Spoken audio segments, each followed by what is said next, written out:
सो hey guys, क्या हाल चाल है आपके। सो गाइस, आज के इस वीडियो में आप सभी को पढ़ाने वाला हूँ source of business finance. So guys, काफ़ी इजी चैप्टर है देखा जाए तो ये, ठीक है।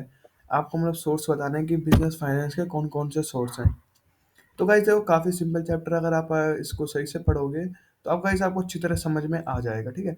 सो गाइस, अब इस चैप्टर में है क्या वो मैं आप सभी को बता देता हूँ। तो गाइस, इसमें क्या है कि मान लो कोई सा भी एक बिजनेस का फाइनेंस का सोर्स है, मतलब बिजनेस का कोई सी भी सोर्स से, मान लो एक पब्लिक डिपॉजिट है, ठीक है। पब्लिक डिपॉजिट बेसिकली है क्या कि, ठीक है, आपको मतलब कंपनी के पास पैसा कहाँ से आता है कि वो जिससे वो अपना बिजनेस रन करती है, ठीक है। तो इसके बारे में हम पूरा डिटेल में पढ़ेंगे। सो इस वीडियो को एंड तक जरूर देखना। अगर चैनल पे नए हो तो जाके सब्सक्राइब कर दो, वीडियो को लाइक कर दो, अब दोस्तों के साथ शेयर कर दो।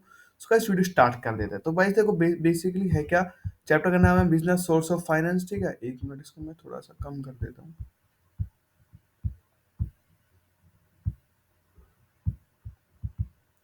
इधर से होगा बैक। चलो कोई ना, ठीक है। तो है क्या बेसिकली, ठीक है, क्या है source of business finance, chapter का नाम है। और ये गाइस हैंड रिटन नोट्स है गाइस। देखो, ये नोट्स काफी अच्छे हैं, अगर आप इनको लेना चाहो तो आपको डिस्क्रिप्शन में लिंक मिल जाएगी, आप उधर से इनको ले सकते हो, ठीक है। A business can not function unless adequate funds are made available to it for carrying out various activities. Business requires money, that is called money, that is called finance money. It is the life of blood of any business. So basically guys, है क्या, ठीक है, एक business जो होता है ना, वो मतलब उसको फंड्स चाहिए होते हैं, उसको अवेलेबल, मतलब उसको फंड्स चाहिए होते हैं, और अगर बिना वो, और वो फंड्स के बिना वो मतलब कुछ बिजनेस अपना संभाल नहीं सकता, ठीक है। और ये मतलब एक बिजनेस का एक एक लाइफ ब्लड होता है, ठीक है। ये इसमें इन्होंने बताया ना कि बिजनेस का एक लाइफ ब्लड होता है, कि बिना फाइनेंस के आपको पता होगा कि बिजनेस चल नहीं सकता। तो ये बेसिकली मतलब देखो, business finance can not unless adequate funds are made available to it, ठीक है। For carrying out various activities business requires money, मतलब कुछ भी आप बिजनेस, मतलब कुछ भी आप कुछ भी चीज करोगे तो उसके लिए फंड चाहिए, कुछ भी आप बिजनेस में आप कुछ भी बिजनेस चलाओगे तो उसके लिए पैसा चाहिए, तो उसको कहते हैं फाइनेंस मनी, ठीक है। अब in the initial capital contributed by the businessman is not sufficient to take care of the financial activities. A business therefore has to look for different other sources from where the needs for funds can be made. ठीक है। So guys, इसका basically मतलब क्या है कि देखो, कि जो भी आप बिजनेस मान लो आपने रन किया, ठीक है। मान लो ये बिजनेस आपने रन किया, ठीक है। आपने बिजनेस रन किया, तो क्या होगा, आप अपने कैपिटल लगा दोगे तो उससे कुछ फर्क नहीं, मतलब ज्यादा फर्क नहीं पड़ेगा। मान लो ए है, ठीक है। मान लो ए है, ठीक है। उसने अपना 50,000 इसमें बिजनेस में लगा दिया, ठीक है, 50,000 लगा दिया। अब मान लो उसको थोड़ा प्रॉफिट हो, तो यस, जरूरी थोड़ी है कि ये 50,000 से इसका काम चल जाएगा, इसको कहीं से और से भी फंड लेना पड़ेगा ना, कि बिना बिना फंड के तो ये कहीं कुछ कर नहीं पाएगा। मतलब कहीं से 50,000 तो इसका खुद का कैपिटल, और कहीं और से भी इसको फंड लेना पड़ेगा। तो उसी को हम कहते हैं फाइनेंशियल एक्टिविटीज, ठीक है। फाइनेंशियल मतलब जो भी आप सोर्स ऑफ फाइनेंस कहते हैं, ठीक है। तो क्या the initial activity contribute by the businessman is not sufficient to take care of financial activities. A businessman therefore has to for variant other sources from various the need for fund, मतलब उसको अलग अलग sources चाहिए होते हैं जहाँ से वो फंड्स कलेक्ट कर सके, ठीक है। तो बेसिकली इसका मतलब ये हो गया, ठीक है। एक मिनट, हाँ ठीक है। अब क्या है, द नीड्स फॉर फंड्स, एक minute,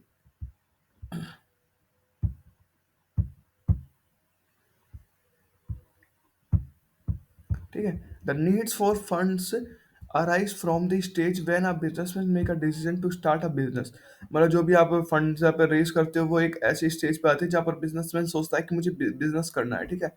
Some funds are needed to initially for the purchasing of plant and machinery and other assets, and some funds are required for the day-to-day operation, purchasing material, payments, salaries। मतलब देखो क्या, कोई बंदे ने, मतलब कोई ए ने सोच लिया कि मुझे बिजनेस करना है, ठीक है। एक स्टेज आती है जहाँ पर बंदा सोच लेता है कि उसे बिजनेस करना है, उसे डिसीजन लिया मुझे बिजनेस करना है। तो क्या सम फंड्स ऐसे होते हैं जो क्या काम आते हैं कि हमारे मतलब आप फर्नीचर परचेज कर सकते हो, मशीनरी परचेज कर सकते हो, बिल्डिंग परचेज कर सकते हो, फिर कोई भी अदर एसेट्स। और कुछ फंड्स ऐसे आते हैं जिससे मान लो आपको किसी का पेमेंट देना है, किसी के मटेरियल खरीदना है, किसी को सैलरी देनी है, किसी को एक्सपेंस देना है, तो उसके लिए वो फंड्स आते हैं। तो वो फंड्स कौन कौन से होते हैं वो हम देख लेते हैं। तो बेसिकली क्या है, financial needs of a businessman, businessman को कौन कौन सी फाइनेंशियल नीड्स होती है। तो बेसिकली फिक्स कैपिटल रिक्वायरमेंट और एक दूसरा होता है वर्किंग कैपिटल रिक्वायरमेंट।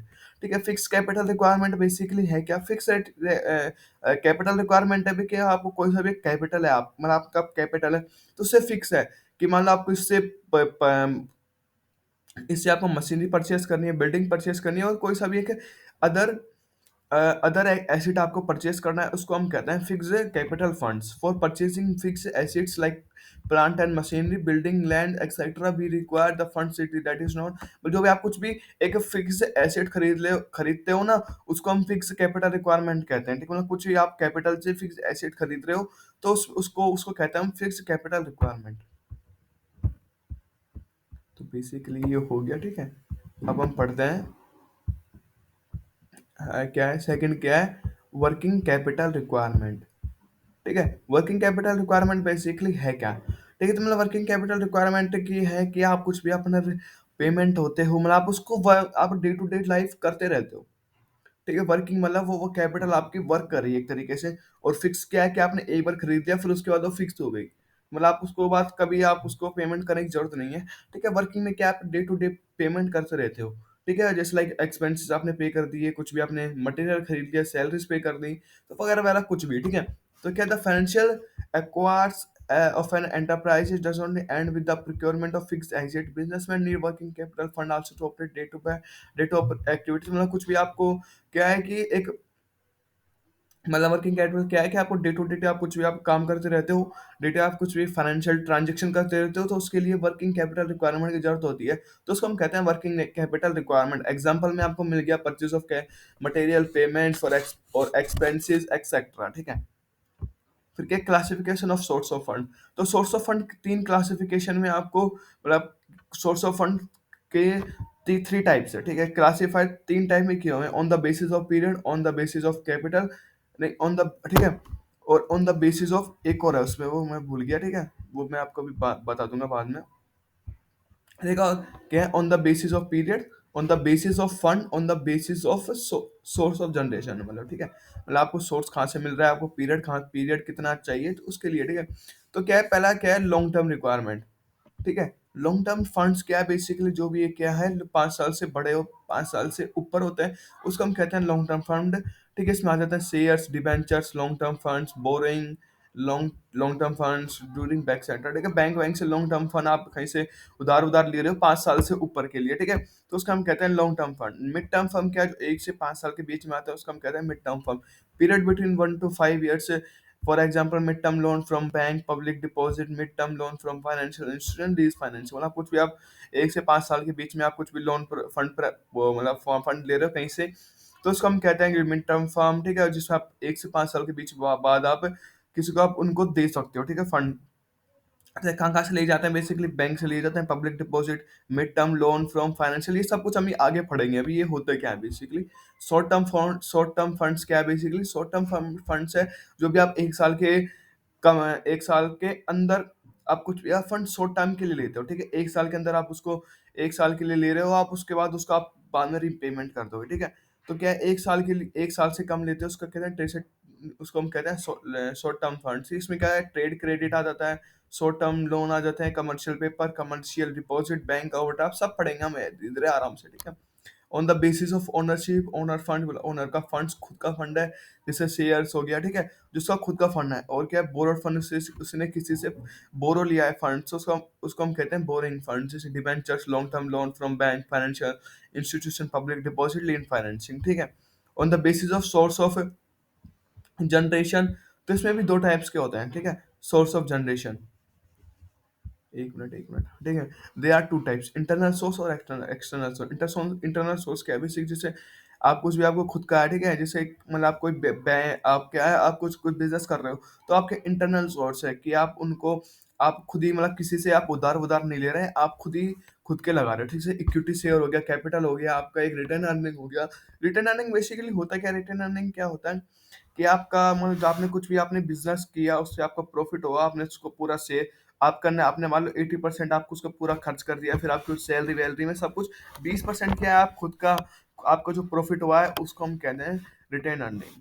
ठीक है, एक्सटर्नल सोर्सेज जैसे किसी से आपने लोन लोन वोन लिया, जैसे financial institution, bank loan, public deposit, commercial paper, debentures etcetera. बस यही है, काफी सिंपल है ना। अब देखो अभी सबसे मेन पार्ट स्टार्ट होता है जो इस चैप्टर का, ठीक है, वो है सोर्स ऑफ फाइनेंस।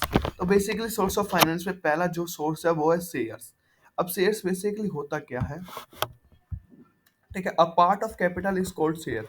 मतलब एक कोई सा भी कैपिटल का पार्ट, उसको कहते हैं हम शेयर्स, ठीक है, part of capital is called shares. The capital obtained by issues of shares is known as a share capital. ठीक है, मतलब कुछ भी क्या है कि मान लो कि मतलब आप क्या है, एक मतलब शेयर क्या है, एक कैपिटल का पार्ट है, उसको हम कहते हैं शेयर्स, ठीक है। आप किसी को आप कुछ भी इशू शेयर्स इशू कर रहे हो तो उसको हम कहते हैं शेयर्स इशू कर, अपने अपने खुद के कैपिटल में से इशू शेयर कर रहे हो तो उसको हम कहते हैं शेयर कैपिटल।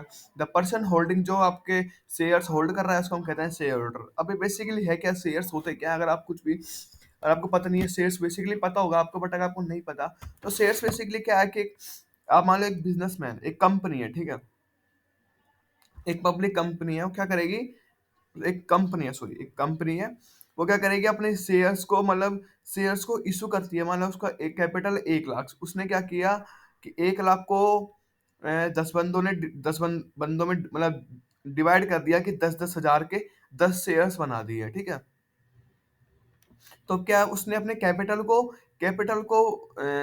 को शेयर बना दिया, ठीक है, मतलब वो जो आपके 10-10 हजार है वो एक कैपिटल का पार्ट है, तो इसलिए हम उसको कहते हैं शेयर्स, ठीक है। अब आप क्या है, अब आप इशू करते हो उनको, मतलब आप उनको कहीं पर मान लो मार्केट में दे, मतलब क्या है, आप उनको इशू करते हो, ठीक है, शेयर्स को, तो उनको कहते हैं शेयर्स कैपिटल। मतलब आपके जो भी शेयर्स के जो कैपिटल है, वो अगर आपको कोई कोई उनको होल्ड कर लेता है, मतलब उनको कोई बाय कर लेता है, तो उसको हम कहते हैं शेयर होल्डर्स। आपको पता होगा शेयर, स्टॉक मार्केट, ठीक है, इनके बारे में आपको नॉलेज होगी, ठीक है। Shares are divided into two parts. ये टू पार्ट्स में डिवाइडेड है, इक्विटी शेयर्स और प्रेफरेंस शेयर्स। तो इक्विटी शेयर्स बेसिकली होते क्या, इक्विटी शेयर्स जो होते हैं ना, वो कंपनी के एक्चुअल ओनर होते हैं जो शेयर्स को होल्ड करके रखते हैं, ठीक है। प्रेफरेंस शेयर्स क्या होते हैं, जो क्या करते हैं कि पहले क्या करते हैं, वो क्या कहते हैं कि भाई मुझे जो भी आपका प्रॉफिट होगा उसमें से 10% 20% आप मुझे दे देना, फिर उसके बाद जो भी बचेगा वो इक्विटी शेयर के पास जाता है, ठीक है। तो बेसिकली इक्विटी शेयर्स आपको पता लग गया क्या होता है। Equity shares its actual owner, और कंपनी के एक्चुअल ओनर होते हैं जो क्या करते हैं, शेयर्स को होल्ड करते हैं, उसको हम कहते हैं इक्विटी शेयर्स। अब इक्विटी शेयर्स के फीचर्स क्या है, बेसिकली इक्विटी शेयर होल्डर वो क्या है, एक कंपनी का एक्चुअल ओनर होता है, उसके पास वोटिंग राइट्स होते हैं, वो मैनेजमेंट में पार्ट ले सकता है, पार्ट लेता है, ठीक है। उसको एक अनफिक्स्ड डिविडेंड मिलता है कंपनी से। मान लो आज उसको डिविडेंड मिला 10 हजार का, तो जरूरी थोड़ी है कि अगले महीने भी उसको 10 हजार का मिलेगा, अगले दिन भी उसको 10 हजार मिलेगा, कम भी हो सकता है, ज्यादा भी हो सकता है, ठीक है। इनकी टैगलाइन क्या है कि हाई रिस्क, रिस्क भी बहुत ज्यादा है और रिवार्ड भी बहुत ज्यादा। आप रिस्क कैसे है, देखो मान लो कंपनी का 10 हजार प्रॉफिट हुआ, ठीक है, 10 हजार प्रॉफिट हुआ न, ठीक है, 10 हजार प्रॉफिट हुआ, और प्रेफरेंस, और जो प्रेफरेंस शेयर्स होता है वो क्या करते हैं कि उन्होंने एक फिक्स अमाउंट ले रखा है कि 10-10% आप मुझे देना। तो उन्होंने क्या किया, मान लो बचे लास्ट में 10 हजार का प्रॉफिट हुआ, उनमें से सिर्फ 500 रुपये बचे, 500 में से भी उन्होंने मान लो कुछ खर्चे वर्चे दे दिए, ठीक है, तो 100 रुपये बचे फाइनली। 100 रुपये में अब क्या करेंगे, 100 रुपये वो उनको मिल जाएंगे, शेयर्स को, ठीक है, शेयर्स को जो भी है वो 100 रुपये को मिल जाएंगे। तो देखो क्या रिवॉर्ड बहुत कम मिल रहा है, मतलब रिवॉर्ड अभी तो देख शुरू में तो कम मिल रहा है, ठीक है। और दूसरा क्या है कि मान लो कोई कंपनी है, ठीक है, जिसका कैपिटल है, मान लो उसकी नेट वर्थ है 1 करोड़, ठीक है, 1 करोड़ उसकी नेट वर्थ है, और प्रेफरेंस शेयर्स क्या कर रहे हैं, 10% उनको दे रहे हैं, ठीक है, प्रेफरेंस शेयर्स को 10% दिया जा रहा है, ठीक है, तो उनको 10% मिल जाएगा, और 90% जो बचेगा वो आएगा पूरा शेयर्स के पास। कंपनी डूबी तो उनका पूरा शेयर्स के पास आएगा, ठीक है। इक्विटी शेयर के पास रिस्क भी बहुत ज्यादा है और रिवार्ड भी बहुत ज्यादा है। देखो रिस्क इसलिए ज्यादा है कि मान लो, अब देखो मैंने आपको एग्जांपल दिया था, 100 रुपये बचे थे, तो 100 रुपये बचे ना, वो रिस्क है कि अगर आपका पैसा डूब भी सकता है, फिर नहीं भी डूब सकता। अगर क्या, अब प्रेफरेंस शेयर्स में क्या है, मान लो कोई कंपनी डूब गई और सारा पैसा प्रेफरेंस शेयर्स के पास चले गया, तो इनको कुछ भी पैसा नहीं मिलेगा। अगर प्रेफरेंस शेयर के पास नहीं गया तो इनको काफी ज्यादा पैसा मिलेगा, मान लो 9 लाख क्या 90 लाख इनको मिलेंगे, जैसा एग्जाम्पल दिया था मैंने। तो वैसे ये काफी सिंपल है, ठीक है। They are not convertible shares नहीं है, ठीक है। प्रेफरेंस शेयर्स क्या है, the capital raised by the issue of preference share is called, और जो भी कैपिटल है वो प्रेफरेंस शेयर्स में इशू करते हैं उसको हम प्रेफरेंस शेयर्स कैपिटल कहते हैं, और जो भी होल्ड करते हैं उनको प्रेफरेंस शेयर होल्डर्स कहते हैं, ठीक है।